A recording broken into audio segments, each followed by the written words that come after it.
जय जय राम। श्री राम जय राम जय जय राम। श्री राम जय राम जय जय राम।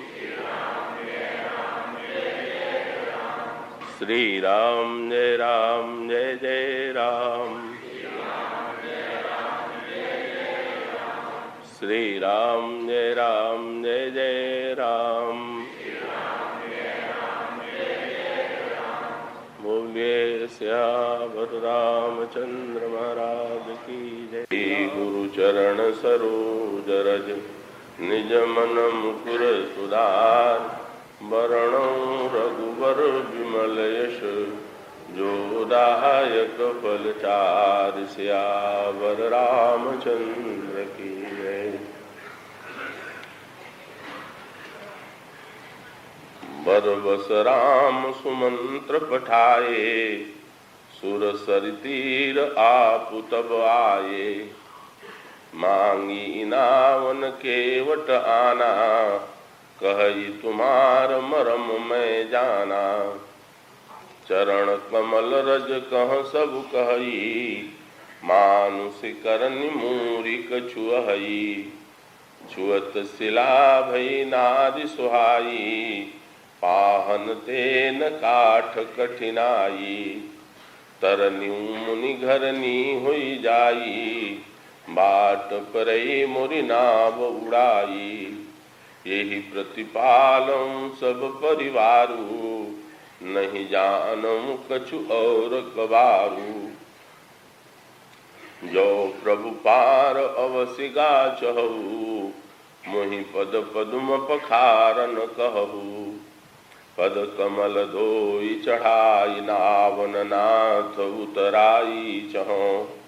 मोहि राम राहुरियान दशरथ सपथ सब साची कहो। बरु तीर मारहु लखन पै। जब लगिन पाय पखारिहो। तब लगिन तुलसीदास नाथ कृपालु पार उतारिहो। सुनि केवट के बैन प्रेम लपेटे अटपटे। बिहसे करुणा ऐन चित जान की लखन तन। आइए अब कुछ समय के लिए एकाग्र और शांत चित्त से गंगा के किनारे मनुष्य शरीर से चलें और गंगा के तट पर भगवान और भक्त के बीच जो एक अनोखा संवाद चल रहा है, प्रेम भरा वार्तालाप चल रहा है, उसका रहस्य हृदयंगम करने की चेष्टा करें। अयोध्या से आगे की ओर प्रस्थान करते हुए भगवान श्री राम रात्रि को श्रृंगवेरपुर में निवास करते हैं और प्रातः काल होते ही वे गंगा के तट पर आकर खड़े हो जाते हैं और केवट से नौका ले आने का अनुरोध करते हैं, किंतु हठीला केवट अस्वीकार करता हुआ ये कहता है कि मैं नाव नहीं ले आऊंगा, क्योंकि मैं आपके मर्म से भली भांति परिचित हूं। मैं आपके चरणों की दिव्य क्षमता को भी जानता हूं। यदि आप पार होना ही चाहते हैं तो फिर उसके लिए आपको चरण धुलाना होगा और चरण भी मैं तभी धोऊंगा जब आप स्वयं अपने मुख से ये कहेंगे कि मेरा चरण धो। केवट की ये अटपटी भाषा सुन करके जनक नंदिनी जानकी और लक्ष्मण को थोड़ा आश्चर्य होता है, पर भगवान श्री राम केवट की इस वाणी में बड़ा रस लेते हैं, आनंद लेते हैं वे जोर से हंस पड़ते हैं और हंसते हुए लक्ष्मण और जानकी की ओर देखते हैं। उन्हें इस प्रेम रस में, इस प्रेम भरी वाणी के रस में आनंद लेने की प्रेरणा देते हैं और उसके पश्चात केवट से वे कहते हैं कि मेरा चरण तुम धो लो, और केवट भगवान राम का चरण धो करके उन्हें गंगा से पार उतारता है। तो प्रसंग तो केवल रामायण में केवट का इतना संक्षिप्त है, पर उसके रहस्य पर आप विचार कीजिए। पिछले दिनों जो बात चलती रही आपके सामने, यद्यपि आज बहुत से लोग नए हैं, उससे परिचित नहीं है, पर केवल संकेत सूत्र इतना के रूप में इतना कर दें, ये जो वार्तालाप हो रहा है केवट और भगवान राम के बीच में, वो गंगा के किनारे हो रहा है। गंगा की तुलना गोस्वामी जी भगवान की भक्ति से करते हैं। वे कहते हैं गंगा वस्तुतः भगवान की भक्ति ही है। राम भक्त जहां सुरसर धारा, और ये जो गंगा तट है, गंगा तट ही नहीं, आपने नदियों को देखा होगा तो अधिकांश नदियां और विशेष रूप से जो बड़ी नदियां हैं उनके दो किनारे तो प्रत्येक नदी के होते हैं, पर दो किनारे के साथ साथ दोनों किनारों में एक अंतर होता है। का नदी का एक किनारा जो होता है, का नदी उससे बिल्कुल सट करके बहती है, और नदी का जो दूसरा किनारा होता है का उसमें और धारा में थोड़ी दूरी होती है। का धारा और किनारे के बीच में बालू या मिट्टी पड़ी हुई होती। तो एक ओर से यदि आप नदी के किनारे पहुंचे तो तुरंत आपको जल प्राप्त हो जाएगा, और यदि दूसरी ओर से आप नदी की ओर आवे तो रेती को पार करने के बाद तब जल के किनारे पहुंचते हैं। कि ये जो भगवान राम की भक्ति है, इसके भी दो किनारे, और जैसे दोनों किनारों में जो अंतर होता है, वही अंतर भी भक्ति के दो किनारों में। भक्ति की गंगा बह रही है और उसके दो किनारे हैं सकामता और निष्कामता। भक्ति के ये दोनों, भक्ति इन सकामता और निष्कामता के बीच में भक्ति का प्रवाह, पर दोनों में थोड़ा अंतर है। का अगर आप गांव के किसानों से पूछिए तो वे अगर गंगा बह रही हो तो प्रसन्न होते हैं, पर गंगा का जो जल, जो किनारा बिल्कुल जहां से गंगा सट करके बह रही है, किसान उस किनारे को उतना पसंद नहीं करता जितना उस किनारे को करता है कि जिस किनारे में मिट्टी और रेत पड़ी हुई। और उसका रहस्य क्या है कि ये जो सकामता वाली वृत्ति का जो किसान है, ये सकाम भक्त है। तो निष्काम भक्त जो है, कब तो भगवान श्री राम की निष्काम भक्त करता है और भक्त का जल उसके किनारे को छू रहा। जिसके अंतःकरण में कोई कामना नहीं है, वो तो ये चाहता है कि हम का जल्दी से जल्दी गंगा के जल को पालें, उसमें स्नान करें, उसका जल पिएं। पर जो सकाम व्यक्ति है, जिसमें अभी स्वार्थ विद्यमान है, वो सोचता है गंगा का जल तो मिले, पर साथ साथ खेती किसानी का भी कुछ लाभ हो जाए, कुछ गेहूं, कुछ धान्य और पैदा हो जाए। कब वो गंगा के किनारे बहुधा जिस किनारे पर रेती और मिट्टी पड़ी हुई होती है, कब उसमें बिना परिश्रम के खेत में अन्न प्राप्त हो जाता है। किसान केवल बीज डाल देता है और बीज डाल देने पर जैसे अन्य खेतों में परिश्रम करके बीज को उपजाना पड़ता है, कि दूसरे किनारे पर गंगा की डाली हुई मिट्टी में बिना परिश्रम के किसान जो है केवल बीज डाल करके अन्न प्राप्त कर लेता है। कि इसी प्रकार से जो सकाम व्यक्ति सकाम भावना से भक्त करते हैं, वे कामनाओं का बीज डाल देते हैं और भगवान की भक्ति की महती अनुकंपा से, भगवान की भक्ति के दिव्य प्रभाव से कब वो कामना जो बड़े प्रयत्न और पुरुषार्थ के बाद परिपूर्ण होती है, क्या भगवत भक्त के आश्रय से मनुष्य की वो कामना पूर्ण हो जाती है। तो इस तरह से का एक और तो नदी का एक किनारा सकाम भक्तों का किनारा है, जो भगवान को भी चाहते हैं, भक्ति को भी चाहते हैं, पर भगवान और भक्ति के साथ साथ जिनके अंतःकरण में अभी कामनाओं का बीज विद्यमान है, भगवान से कुछ पाना चाहते हैं।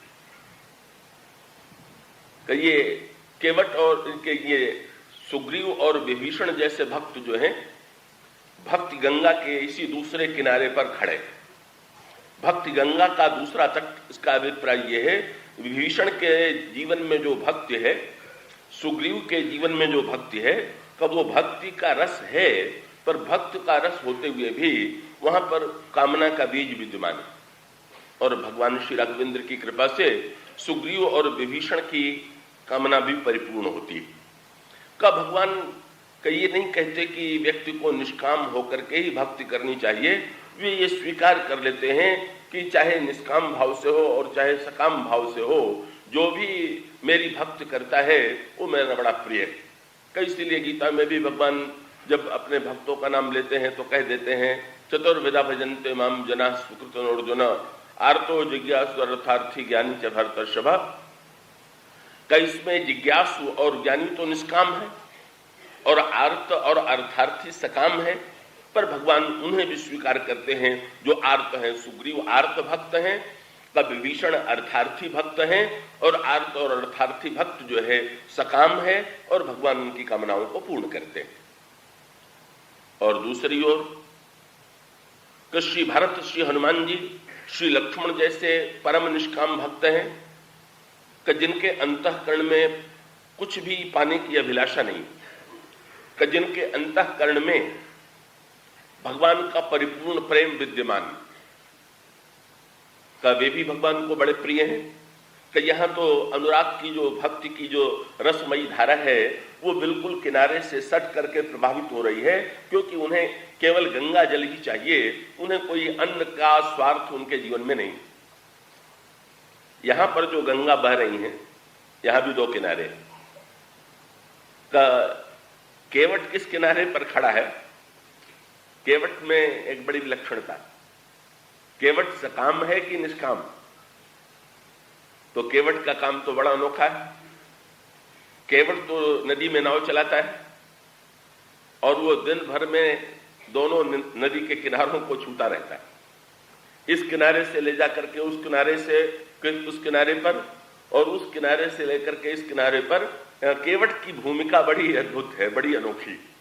केवट दोनों किनारों को छूता, ये सकामता और निष्कामता। ये जो केवट है कि इसको सकाम भक्त के रूप में स्वीकार करें कि निष्काम भक्त के रूप में स्वीकार करें, तो उसकी कुछ बातें तो ऐसी हैं जिनको देख करके लगता है कि ये तो पक्का सकाम है। क्योंकि भगवान राम से कहता है कि मैंने सुना है कि आपके चरणों में कोई ऐसी जड़ी है कि जो पत्थर को भी स्त्री के रूप में परिणत कर देती है, तो मैं तो बड़ा डर रहा हूं। प्रभु ने मुस्कुरा करके केवट की ओर देखा, इसको सुन करके तो लोग बड़े प्रसन्न होते हैं और तुम घबरा रहे हो। तो केवट ने ये कहा कि महाराज प्रसन्न होते होंगे, लेकिन मुझे तो चिंता ये हो रही है कि कहीं आपने मेरी इस नौका को छू दिया अपने चरणों की धूल से, और मेरी नौका स्त्री के रूप में परिणत हो जाए, मुनि पत्नी हो जाए, तो महाराज मेरे सामने तो बड़ी समस्या आ जाएगी। क्या?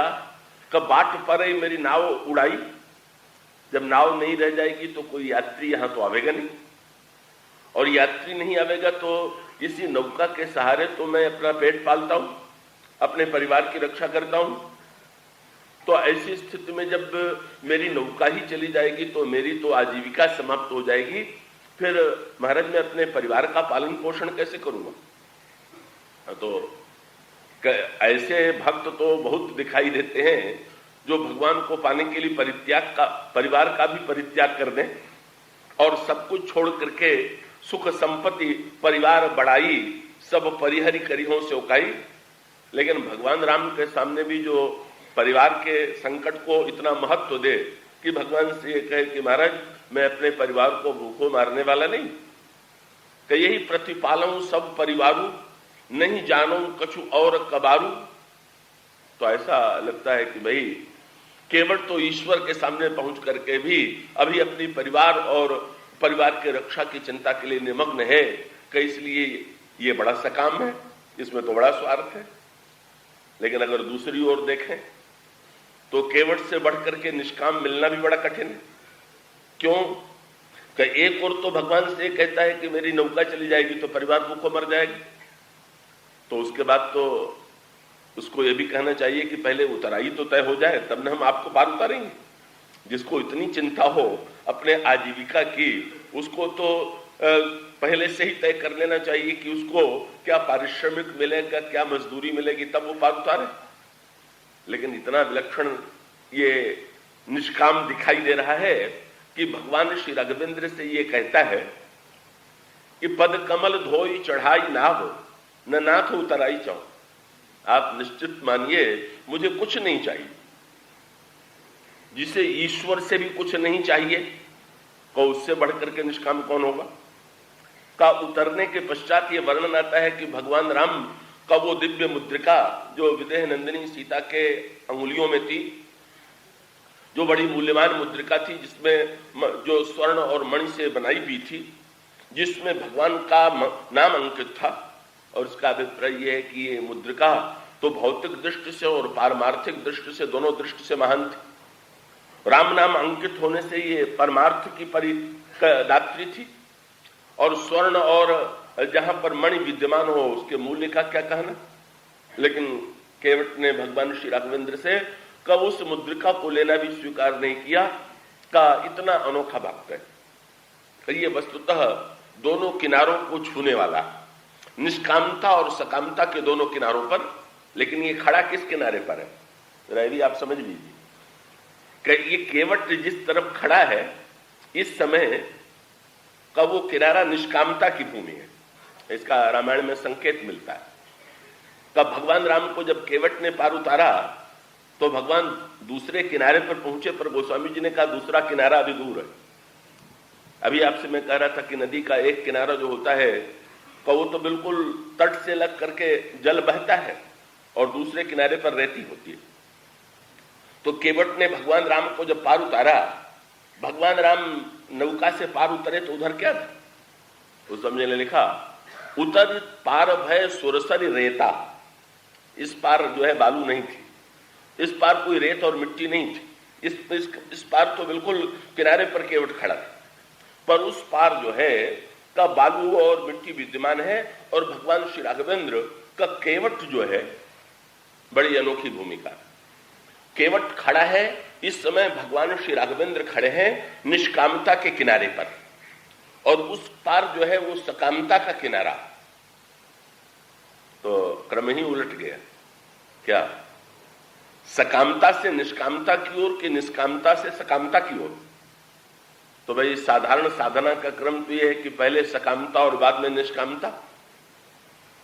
पर भक्तों ने कहा कि नहीं भाई, का हम लोगों के जीवन में तो सकामता के बाद निष्कामता आनी चाहिए। पर ईश्वर को भक्तों ने क्या बना दिया? भक्तों ने कहा कि ईश्वर निष्काम है। यही तो सबसे बड़ी समस्या है। क्या? क्यों? क्योंकि जो निष्काम होता है, जिसके अंतःकरण में कोई कामना नहीं होती, उसको प्रसन्न करना बड़ा कठिन है। और जो सकाम व्यक्ति होता है उसे प्रसन्न करना तो सरल होता है। तो भक्तों ने कहा कि किसी तरह से ये निष्काम ईश्वर भी अगर सकाम हो जाए तो हम लोगों के काम का हो जाएगा। ये निष्काम होने से अपने लिए तो परिपूर्ण है, पर इन्हें हम क्या भेंट दें? और यदि ये सकाम हो जाएंगे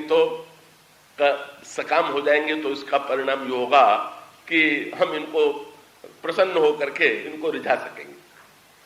इसीलिए उस सुदामा और भगवान श्री कृष्ण के उपाख्यान में बड़ी अनोखी बात आती है ना, श्री पति पत्नी में भिन्नता।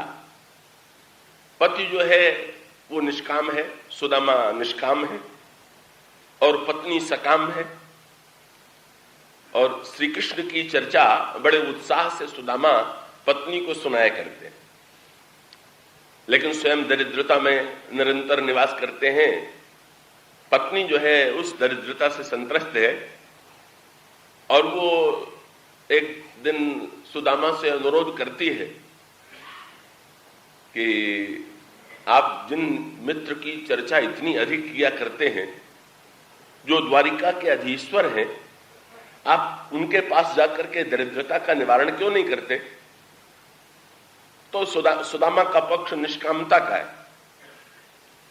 तो सुदामा ने कहा कि नहीं, मांगने के लिए जाना उचित नहीं, उनसे मांगना कुछ ठीक नहीं है, मेरा तो उनसे स्वाभाविक प्रेम है, परिणाम में कुछ पाने की इच्छा नहीं।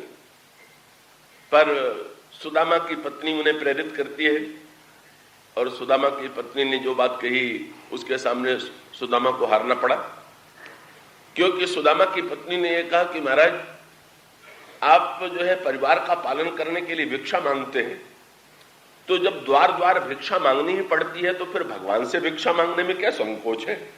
अगर सकामता ही स्वीकार करनी है, अगर कुछ मांगना ही है, तो फिर ईश्वर से मांगने में क्या संकोच होना चाहिए? और तब सुदामा जाते हैं, पर सुदामा स्वभाव से ही निष्काम है, इसलिए जाते समय भी पत्नी से कहते हैं कि क्या मैं खाली हाथ चला जाऊं? उसका अभिप्राय क्या है? निष्काम भक्त भगवान को कुछ देने की चिंता कर रहा, यद्यपि देगा क्या? कल सुदामा की पत्नी जो देगी, अगर हम लोग भगवान को भी देना चाहें तो भीख में मांगे हुआ तो देंगे, अपने पास है क्या? वो केवल सुदामा की पत्नी का ही सत्य नहीं है, हमारे आपके सबके जीवन का सत्य है। जो भी कुछ करेंगे वो मांगा हुआ है, पाया हुआ है।